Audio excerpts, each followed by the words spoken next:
ഇറാനെതിരെ സൈനിക നടപടി വിപുലീകരിക്കുന്ന കാര്യം അമേരിക്കൻ പ്രസിഡന്റ് ഡൊണാൾഡ് ട്രംപ് ആലോചിക്കുന്നതായി റിപ്പോർട്ട്. ശക്തമായ വ്യോമാക്രമണം മുതൽ ഇറാന്റെ തന്ത്രപ്രധാനമായ മേഖലകൾ ലക്ഷ്യമിട്ടുള്ള കരയുദ്ധം വരെയുള്ള വിവിധ സൈനിക നീക്കങ്ങളാണ് ട്രംപിന്റെ പരിഗണനയിലുള്ളതെന്ന് the Wall Street Journal report ചെയ്തു. പശ്ചിമേഷ്യയിലെ സംഘർഷം കൂടുതൽ സങ്കീർണമാകുന്ന സാഹചര്യത്തിലാണ് ഈ പുതിയ നീക്കം. ഇറാനെതിരെ അടുത്തതായി സ്വീകരിക്കേണ്ട നടപടികളെക്കുറിച്ച് മുതിർന്ന ഉദ്യോഗസ്ഥരുമായി ട്രംപ് ചർച്ച നടത്തി. വൈറ്റ് ഹൌസിൽ അടുത്തിടെ ചേർന്ന യോഗത്തിൽ ഇറാന്റെ പ്രധാന എണ്ണ കയറ്റുമതി കേന്ദ്രമായ കാർഗ് ദ്വീപ് പിടിച്ചെടുക്കുന്നതും ഇറാന്റെ ആണവ പദ്ധതിയുമായി ബന്ധമുണ്ടെന്ന് കരുതപ്പെടുന്ന പിക്കാക്സ് മൗണ്ടൻ തുരങ്കത്തിന് നേരെ ആക്രമണം നടത്തുന്നതും ഉൾപ്പെടെ ചർച്ച ചെയ്തതായാണ് റിപ്പോർട്ട്. ഇറാന്റെ സാമ്പത്തിക മേഖലയുടെ നട്ടലായ കാർഗ് ദ്വീപ് പിടിച്ചെടുത്താൽ ഇറാന്റെ എണ്ണ കയറ്റുമതിയുടെ നിയന്ത്രണം യുഎസിന്റെ കയ്യിലെത്തും. ഇതോടെ ഇറാനുമേൽ വലിയ സാമ്പത്തിക സമ്മർദ്ദം ചെലുത്താൻ അമേരിക്കയ്ക്ക് കഴിയും. അതേസമയം യുഎസ് സൈനികരുടെ സുരക്ഷ സംബന്ധിച്ച് വലിയ ആശങ്കയും അമേരിക്കയ്ക്കുണ്ട്. ഷിപ്പിംഗ് റൂട്ടുകളുടെ സുരക്ഷ ഉറപ്പാക്കുന്നതിനും ഇറാന്റെ സൈനിക നിലപാടുകളെ പ്രതിരോധിക്കുന്നതിനുമായി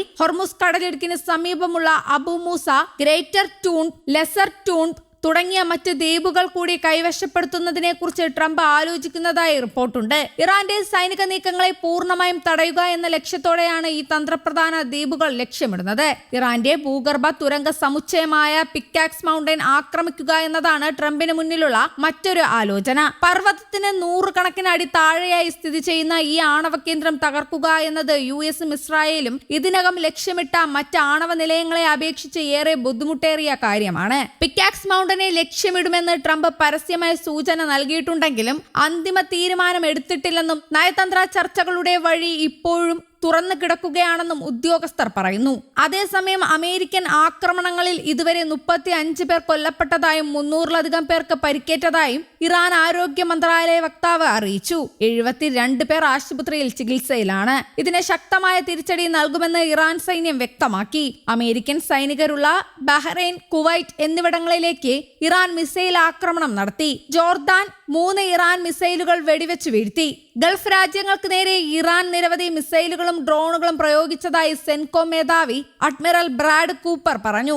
ഇറാന്റെ ആണവ പദ്ധതിയുമായി ബന്ധപ്പെട്ട ചർച്ചകൾക്കായി 60 ദിവസത്തേക്ക് വെടിനിർത്തൽ പ്രഖ്യാപിച്ചുകൊണ്ടുള്ള ഇടക്കാല കരാർ ഇതോടെ തകർന്നു. ഫെബ്രുവരി 28-ന് യുഎസും ഇസ്രായേലും ഇറാനുമേൽ യുദ്ധം ആരംഭിച്ചപ്പോൾ ഹോർമുസ് കടലിടുക്ക് ഇറാൻ അടച്ചിരുന്നു. ലോകത്തെ എണ്ണ, പ്രകൃതിവാതക വ്യാപാരത്തിന്റെ 1/5 നടക്കുന്ന പാത അടച്ചത് ആഗോളതലത്തിൽ വിലക്കയറ്റത്തിന് കാരണമായി. അമേരിക്കയുടെ മേൽനോട്ടത്തിൽ ഒമാൻ വഴിയുള്ള പാതയിലൂടെ കപ്പലുകൾ പോയിരുന്നെങ്കിലും ഇറാൻ ഇതിനു നേരെയും ആക്രമണം നടത്തി.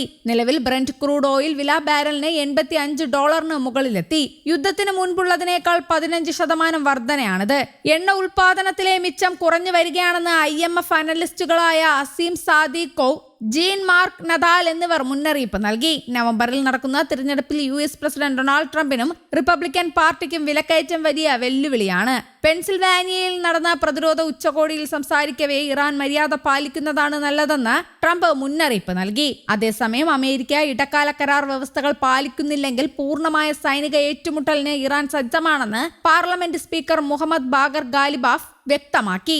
അമേരിക്ക ബലപ്രയോഗത്തിലൂടെ കാര്യങ്ങൾ നേടാൻ ശ്രമിക്കുകയാണെന്നും ചർച്ചകൾ കീഴടങ്ങലല്ല മറിച്ച് ചെറുത്തുനിൽപ്പിന്റെ ഭാഗമാണെന്നും അദ്ദേഹം കൂട്ടിച്ചേർത്തു. ഉപരോധം തുടർന്നാൽ മിഡിൽ ഈസ്റ്റിൽ നിന്നുള്ള ഊർജ്ജ കയറ്റുമതി പൂർണ്ണമായും തടയുമെന്നും IRGC മുന്നറിയിപ്പ് നൽകി.